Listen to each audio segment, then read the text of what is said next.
ว้าวបងប្អូនអរគ្នាវ៉ាវវាធ្វើការដោយស្វ័យប្រវត្តិតែម្ដងបងប្អូនអរគ្នា option ដែលខ្ញុំស្រឡាញ់ហើយពិសេសបំផុតគឺ option ច្រៀងខារ៉ាអូខេបងប្អូនអរគ្នារំដួលក្រចេះអូនដូចឆ្ងាយក្រុងឥឡូវខ្ញុំមកបង្ហាញអំពីរូបរាងក៏ដូចជា option មួយចំនួនរបស់រថយន្ត Ion i60ឡាននេះក៏ពិតទៅខ្ញុំល្បីយូរហើយខ្ញុំក៏ចង់ក្នុងការ review ជូនបងប្អូនដែរដោយសារតែបងប្អូនយើងគឺសំណូមពរច្រើនមែនទែនឥឡូវថ្ងៃនេះគឺខ្ញុំមានឱកាសក្នុងការ review ឲ្យបងប្អូនអរគ្នាណែបងប្អូនអរគ្នាគឺមានរូបរាងស្អាតខ្លាំងមែនទែន logo របស់ Ion ផ្នែកខាងលើកាមេរ៉ាផ្នែកខាងមុខ sensor វិញគឺច្រើនគ្រាប់មែនទែនបញ្ជាក់បងប្អូនទាំងអស់គ្នារថយន្តនេះគឺ option ទំនើបខ្លាំងតែម្ដងចូលមកដល់ផ្នែកចំហៀងវិញណាបងប្អូនទាំងអស់គ្នាឡាននេះអត់ធំពេកហើយក៏អត់តូចពេកដែរនិយាយទៅជិះ5នាក់មួយអែមតែម្ដងជាមួយនឹងការ design យ៉ានដែលមានការរចនាស្អាតខ្លាំងមែនទែនទំហំរហូតទៅដល់19អេងបងប្អូនអរគ្នាត្រឡោកកញ្ចក់នេះក៏រចនាពណ៌ខ្មៅមានមុខងារ blind spot monitor ហើយនឹងក្តោបពន្លឺអូតូតែម្ដងហើយមានកាមេរ៉ាផ្នែកចំហៀងផងដែរចូលមកដល់ដៃទ្វារវិញបងប្អូនអរគ្នាគឺជាប្រភេទដៃទ្វារដែលត្រូវជាមួយនឹងបរិបទប្រទេសចិនត្រូវជាមួយនឹងច្បាប់របស់ប្រទេសចិនតែម្ដងចឹងហើយពេលបើកបរពេលអស់អង្គុយអីគឺអត់ខ្លាចគាំងទេបងប្អូនអរគ្នាហើយចូលមកដល់ផ្នែកចំហៀងនេះ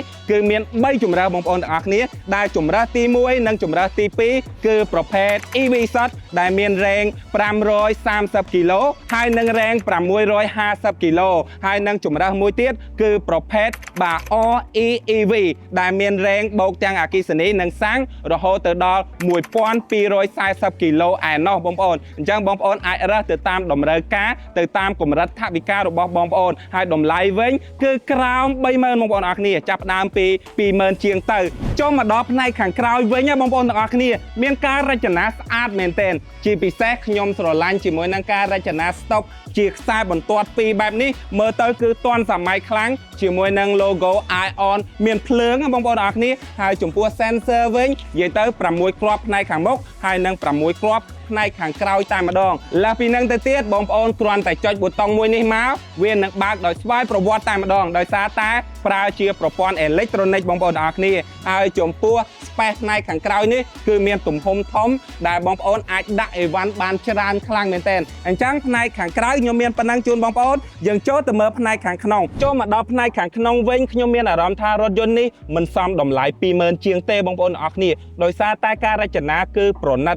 បំពាក់ជាមួយនឹងបរិក្ខារដែលទាន់សម័យក៏ដូចជាទំនើបជាពិសេសទៅលើកៅអីបងប្អូនអរគ្នាកៅអីមានមុខងារម៉ាស្សាទាំងសងខាងតែម្ដងហើយក៏មានមុខងារក្តៅត្រជាក់ដែរបងប្អូនអរគ្នាលើសពីនឹងទៅទៀតនៅ Unlock Center Console គឺមាន wireless charge ទំហំរហូតទៅដល់50វ៉ាត់ដែលយើងអាចបញ្ចូលថ្មទូរស័ព្ទបានស្រួលហើយអេក្រង់វិញបងប្អូនអរគ្នាគឺទំហំ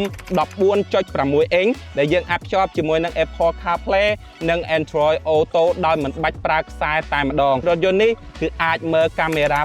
540 degree បានយ៉ាងច្បាស់តែម្ដងបងប្អូនមានដឹងទេមានកាមេរ៉ា540 degree ហើយនឹង sensor ទាំងមុខទាំងក្រោយ12គ្រាប់ប្រកបជាមានអ្វីពិសេសគឺប្រព័ន្ធចូលចតដោយស្វ័យប្រវត្តិបន្តិចទៀតខ្ញុំនឹងបង្ហាញអំពីមុខងារប្រព័ន្ធចូលចតដោយស្វ័យប្រវត្តិបងប្អូនអរគ្នាឥឡូវយើងមកមើលដៃចង្កូតបងប្អូនអរគ្នាដៃចង្កូតគឺជាប្រភេទអេឡិចត្រូនិកដែលមានមុខងារជាច្រើននៅលើនេះតាមរយៈប៊ូតុងនេះគឺយើងអាចបញ្ជាទៅលើ voice command ក៏ដូចជាមុខងារពិសេសជាច្រើនហើយចំពោះការដាក់លេខវិញណាបងប្អូនអរគ្នាគឺនៅលើដៃចង្កូតតែម្ដងដែលឲ្យបងប្អូនងាយស្រួលក្នុងការធ្វើដំណើរក៏ដូចជាដាក់លេខអញ្ចឹងងាយស្រួលក្នុងការប្រើប្រាស់ខ្លាំងមែនទែនអ្វីដែលកាន់តែពិសេសបងប្អូនអរគ្នានៅលើដំបូលវិញគឺមានដំបូលបាទលក្ខណៈថាកញ្ចក់តែម្ដងដែលបងប្អូនអាចបើករេដូនៅកន្លែងនេះបានដើម្បីមើលទេសភាពអញ្ចឹងចំពោះផ្នែកខាងក្នុងហើយនិងផ្នែកខាងក្រៅខ្ញុំមានប៉ុណ្ណឹងជូនបងប្អូនឥឡូវយើងទៅដល់វគ្គបើកបរសាកល្បងទាំងអស់គ្នាចង់ដឹងថាតើរថយន្តនេះមានផាសុកភាពក៏ដូចជា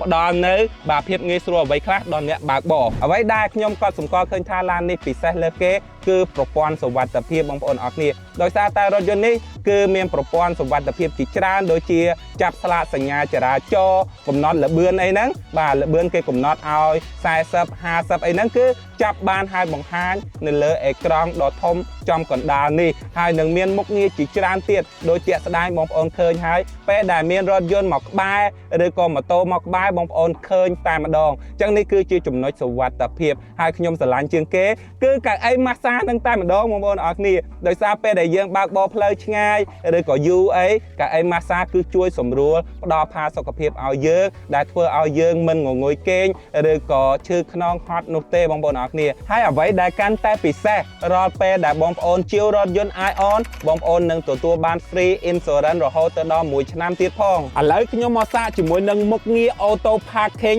នៅលើរថយន្ត Ion i60 ដោយសារតែឡាននេះមានមុខងារ auto parking ឡានតម្លៃតែ 20000 ជាងទេប៉ុន្តែមានមុខងារ auto parking ចុចអក្សរ P នេះមួយមកបន្ទាប់មកបងប្អូនចុចអក្សរ P មួយទៀតហើយវានឹង scan រកទីតាំងដែលអាចចតបានអញ្ចឹងឥឡូវយើងមានទីតាំងដែលអាចចតបានហើយគឺយើងយកបាគូតថយក្រោយហើយបន្ទាប់មកបងប្អូនប្រឡែងប្រាំងណែបងប្អូនអរគ្នាវ៉ាវបងប្អូនអរគ្នាវ៉ាវវាធ្វើការដោយស្វ័យប្រវត្តិតែម្ដងបងប្អូនអរគ្នាដោយសារតែឡាននេះគឺគេហៅថាមានកាមេរ៉ាមួយជុំហើយមាន sensor 12គ្រាប់ទៀតអញ្ចឹងការធ្វើការទៅលើ auto parking ហ្នឹងគឺសុក្រិតខ្លាំងខ្ញុំបានសាកពី3ដងហើយទម្រាំតែខ្ញុំបាទថតឲ្យបងប្អូនមើលចាំមើលណាបងប្អូនអរគ្នា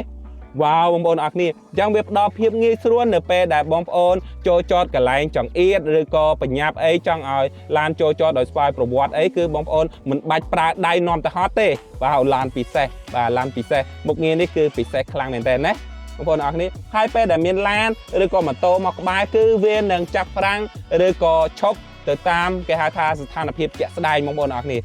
រួចជាស្រេចបងប្អូនអរគ្នាវ៉ាវ